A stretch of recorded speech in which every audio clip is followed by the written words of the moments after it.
listening to the Labor Notes podcast. As a listener of the pod, it's likely that you participated in an event last May Day or followed what was happening in your area and around the country. But now that May Day's over, you might be asking yourself, what now? If that's you, you're in good company, and we've got an especially good episode for you today. I'm Danielle, Labor Notes organizer and pod co-host. And I'm Natasha, pod co-host and a staff writer at Labor Notes. To your point, Danielle, there's real energy and frustration among workers right now, and also a recognition that there's a lot we can and should be doing in this moment. Union members are making important connections between this administration's attacks on our rights to protest and organize, and the billionaires' attacks on our basic needs for quality housing, healthcare, and education. And they're doing something about it. This May Day, hundreds of thousands of workers showed up at more than 1,000 protests and rallies across the country. Tens of thousands of workers planned their strikes for May Day, including 57,000 University of California workers with AFSCME 3299 and UPTE communications workers, Local 9119, who are fighting what they've called illegal hiring freezes the university officials announced in March. Workers' actions have also included courageous and disruptive demonstrations that model the kind of serious intervention we need to be ready to do, like the hotel, casino, and restaurant workers in Philly who parked themselves at the entrance to major highways, including I-95, to stop traffic. As organizers, our task is to build on that energy and help channel it towards concrete next steps. Right, and if you've ever been part of a contract fight or attended our turning an issue into a campaign workshop, you might be familiar with the campaign mountain, a visual for how we build up strength with our coworkers to carry out a series of increasingly disruptive actions together to win on common demands. And I can't help but wonder what a campaign mountain could look like in the context of these large-scale attacks on workers and democracy. What does building strength look like for us? How do we keep bringing more people in? What are the kinds of strategy conversations that need to be happening? And what are the connections, networks, and coalitions we need to build in the coming months? To talk about all that and more, we have our coworker, Feliz here today. Welcome, Luis. Hey, thanks for having me on. Thank you, Luis. Now, before we grill you on the toughest organizing conversations we can throw at you, a little intro. Luis has been covering some of the biggest labor stories around rank-and-file organizing in the United Auto Workers and at Amazon. He recently covered this month's May Day actions for In These Times and Labor Notes, and is continuing to think through next steps with workers he's been talking to. Maybe let's start here. What do you see as sites for building strength and connections? Is it union meetings, the shop floor, third spaces? And what should we be talking about there? Yeah, that's a great question. So I think the sites will depend on where there is a density of relationships strong enough for people to fight back. The left, the labor movement is very diffused, and the attacks are so widespread that we are going to have to fight on multiple front lines. So this onslaught feels like a whirlwind, and we have to hold steady in community with other fighters, both feet firmly planted in the concrete struggles we face, which might involve, standing shoulder to shoulder with people in our union, in our building, neighborhood block, church, or any other organizational container where we come to make sense of the world. As we've seen from the attacks against immigrants, we've seen neighborhoods rally behind an immigrant that's been unjustly abducted, and that's what it's going to take. And we've also seen in previous struggles, unions declare themselves sanctuary unions. So I think we have to be very open about the reality that the attacks are on the working class as a whole, and the working class is both organized and unorganized. The key is to come together with purpose and clear aims to beat back the billionaire attacks and notch some wins. So right now, we are all trying to find hope somewhere because the conditions that we are fighting in seem hopeless. And there's a reason for that, because that's the intent of Donald Trump and his minions, is to demoralize us. So we can cling to false hope, but we need to generate and create hope. And the way that we do that is by talking to family and friends about these daily horrors we stream on our phones, but we also need to exercise self discipline born out of a love for each other to be effective and strategic if we are to win. What does that mean to win? It means we need to mount a fierce resistance that can release people from jail who have been abducted off the streets. It means defending the right to collectively bargain from axe wielding henchmen in the federal government. It means protecting access to reproductive and gender affirming care. And it damn as hell means stopping the genocide unfolding in Gaza, where Israel is starving Palestinians with impunity, telling the world Israel is above the law and can inflict crimes against humanity against the Palestinian people it illegally occupies. That sounds like a lot, right? So, how do we get, where do we begin, right? So, for some people, it might mean that there is a shared sense that genocide is the reddest of red lines and we need to stop that. For some people, it may be attacks on federal workers. For others, it may be seeing an immigrant neighbor, an immigrant coworker trying to find their family member that's just been kidnapped by hooded, federal agents who refuse to identify themselves. People respond to the concrete fights that they feel connected to. So this is not going to happen if it's abstract. If people are simply imagining themselves as being a fighter in all these fronts, right? Right now, Trump has made it very clear that there are going to be costs for dissent. So are we going to bear the cost of possible arrests, of being persona non grata for speaking out against the genocide, for speaking out and taking action to stop an abduction? Those are the questions on which pivotal fights, take place, or declare themselves. So ultimately, we must demand nothing less than a better world for all. Thanks for that grounding, Luis. And taking a bit of a step back because, like you said, this project of organizing a resistance can feel really big and abstract. I want to try to sort of think about the parts of this work like a physical structure. Like maybe we can think of one part of the structure as shop floor organizing, which is how we build a base for the movement. And this can be driven by workers and networks within a union. And then maybe another part of the structure would be the big picture planning for power building and escalation and presenting a vision for a different society.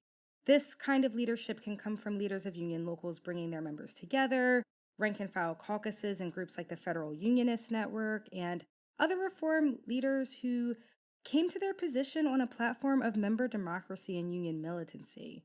Does that kind of make sense? I think it does. I think we definitely have organizational structures that allow us to have these conversations. And we should try to use those existing structures to, inject member democracy into them, to bring forth these concerns, these organizing dilemmas around how do we mount this resistance? Where do we begin? But I also think that to think about it as like a structure that's so discrete is also a bit rigid and narrow. So in my experience, when I facilitated trainings, I love the spiral method from the book Education to Change Unions, where they talk about how in a conversation, we begin with the experience of the people in the room, and then the facilitator adds and pushes the conversation forward by introducing new information, and that is then synthesized to create some kind of new synthesis. I like to think about social movements in a similar way, in this spiral model where we are going out, making some informed experiment in order to take collective action. Let's say we're doing a march on the boss because we want longer breaks. And then we see that in that march on the boss, people from only one of the two shifts participated. So then we go back and we figure out, why didn't our other coworkers participate? That means that maybe our demands weren't as widely felt as we thought. Maybe the breaks is not the most important issues for the whole building or for the, right? So I think of this give and take, this tug between discipline and democracy, or between structure and democracy, this feedback loop, I think is what propels movements forward, because there's this constant examination built in, where people are evaluating and reflecting on the practice that they are engaging in collectively. So I think we move through work and community as concrete people with histories. And I like to think that we build the base out of the interplay of those particularities clashing and melding together into some new whole, right? Like that's what makes mass action possible, right? Like getting back to that question about like, okay, but how do we build enough consensus to say we are going to stop these ICE agents from leaving this neighborhood? We're going to create a human chain, interlock our arms, and not let them leave until they release somebody. How do you build that consensus and that fortitude to take that kind of drastic, public, bold action? I think that's built on understanding the people that you're working with and what they bring into this struggle, because we're dealing with concrete human beings. When I was an organizer, some of the members in our committees had lived through the Salvadorian Civil War. And I remember coming out of college and being so naive and cocky and thinking, yeah, that I knew what workers were willing to endure in order to fight for what they deserved. And I was really schooled on the spot about the resilience, about the history, about the grit that people had developed through the course of their other histories and other struggles that they brought with them to the United States, right? So I think we constantly have to remind ourselves that there are incredible feats of courage that we are capable of, and we're going to have to tap into that if we are to defeat this authoritarian regime that we face. So to give a more concrete example that's more recent, I recently interviewed Teamster organizer Antonio Rosario for a profile I did for Indies Times magazine. Rosario has been involved in building a base at Amazon, and before they went public with their campaign to organize 8 third-party contractors that Amazon uses to basically say that they're not the employer when they are, because these workers wear Amazon uniforms and Amazon controls pretty much everything that they do. But Amazon has found a way to, slow off its responsibility by using these third-party contractors.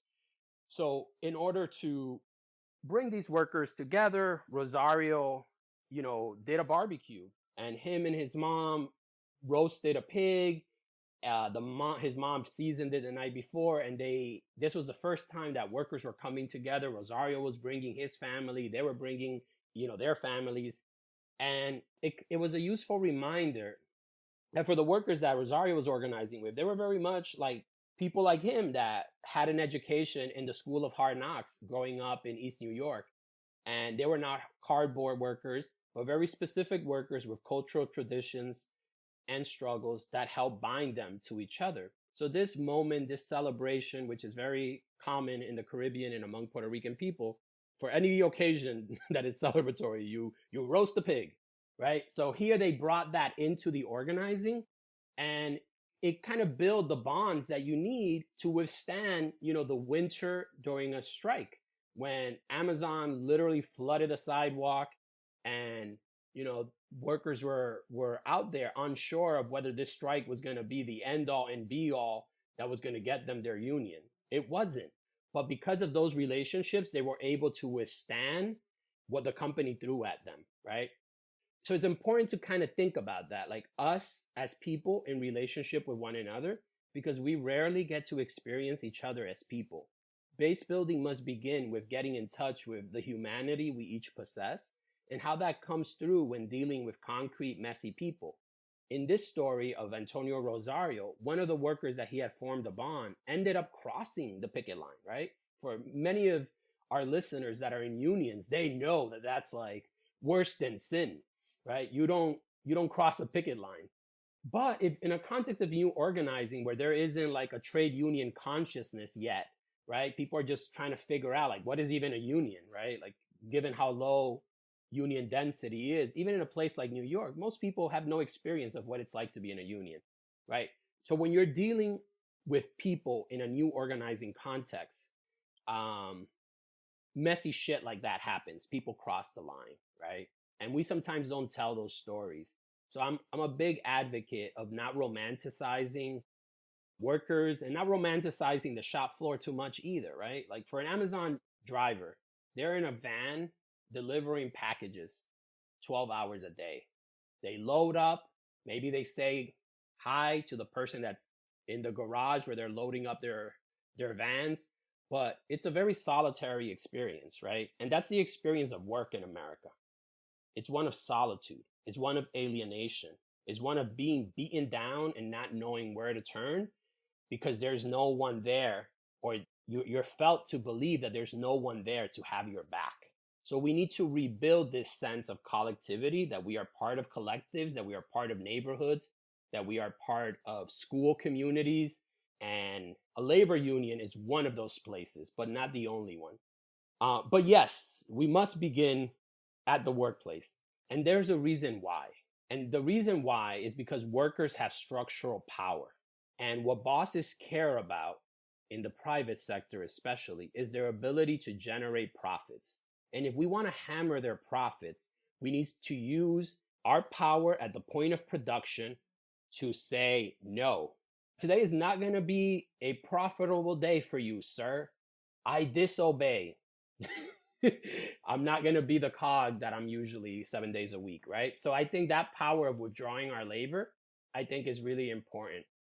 But the way that we come to understand that structural power and wield it also relies on relationships. And that's why that barbecue at the park is important, because it leads back to the workplace. It gets us in touch with our humanity, and it helps us remember that we can form bonds with people that are strangers. And on the basis of those bonds, we can build organization, which is what a union is. And on the basis of that organization, we can turn that organization against the boss to force them to concede to a demand. And that's ultimately the kind of organization that we would need in order to affect society writ large. Thanks, Luis. That's really clarifying. I just thought about telling every boss I've ever had, sorry, today won't be a profitable day for you. And I just fell in love with the labor movement all over again. So thanks for that. Just building on that, what kinds of plans should organizers be making right now? Should they be bringing workers together to talk about the dangers of this moment? Doing skill building workshops, thinking about how to bring issues raised in this political moment, like attacks on immigrant, trans, and pro-Palestine workers, into their members' contract campaigns? Yes, if union workers have expiring contracts, they should think about how they can bridge workplace demands into broader political demands linked to the moment we are in.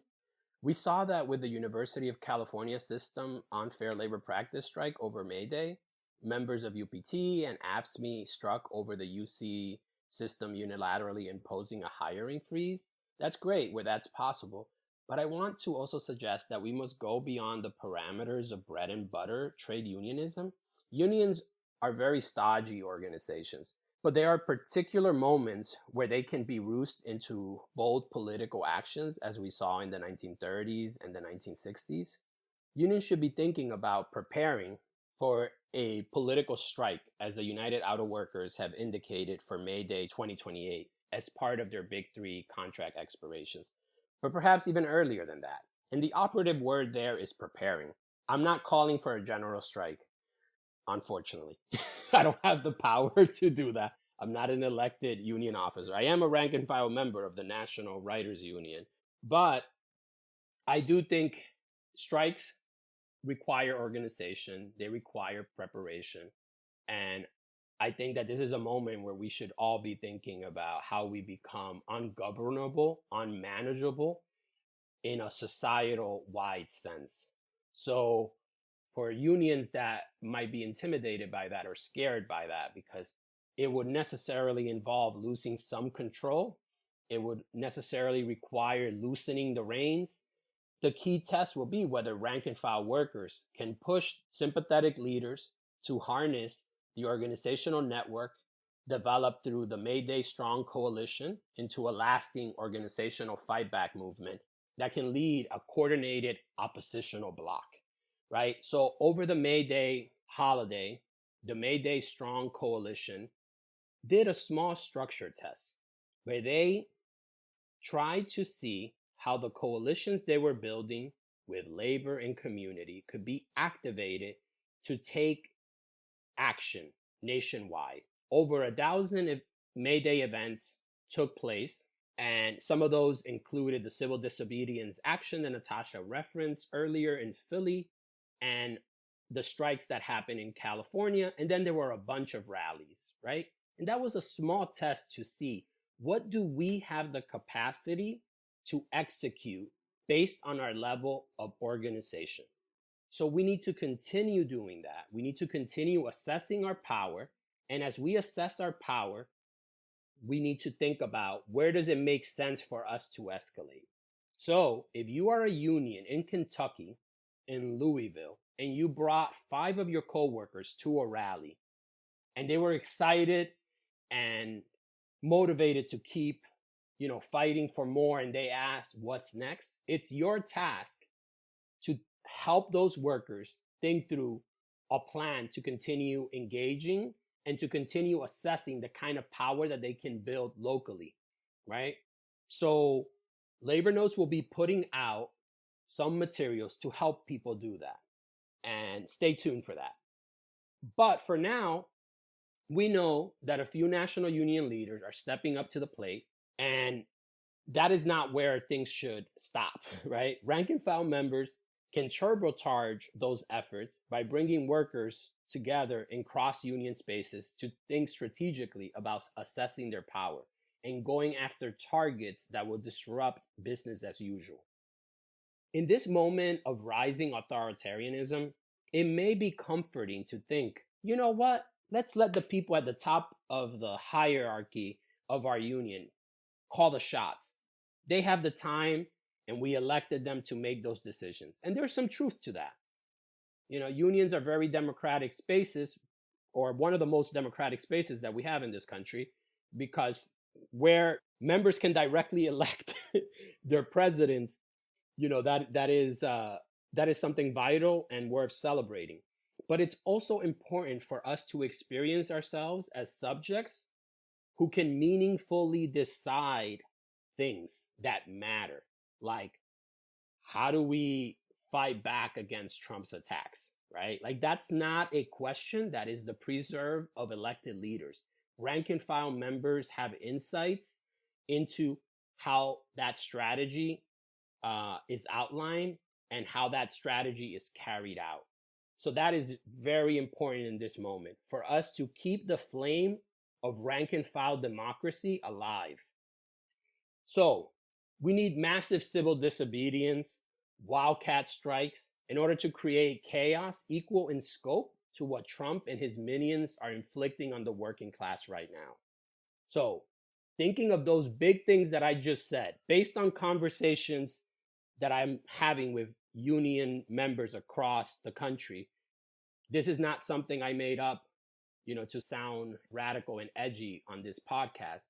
Members are already bringing forward these demands and thinking of ways to execute them. So the question isn't what, the question is how. How do we actually enact a massive civil disobedience that, disrupts business as usual? Where does it make sense to have wildcat strikes? Right? And where doesn't?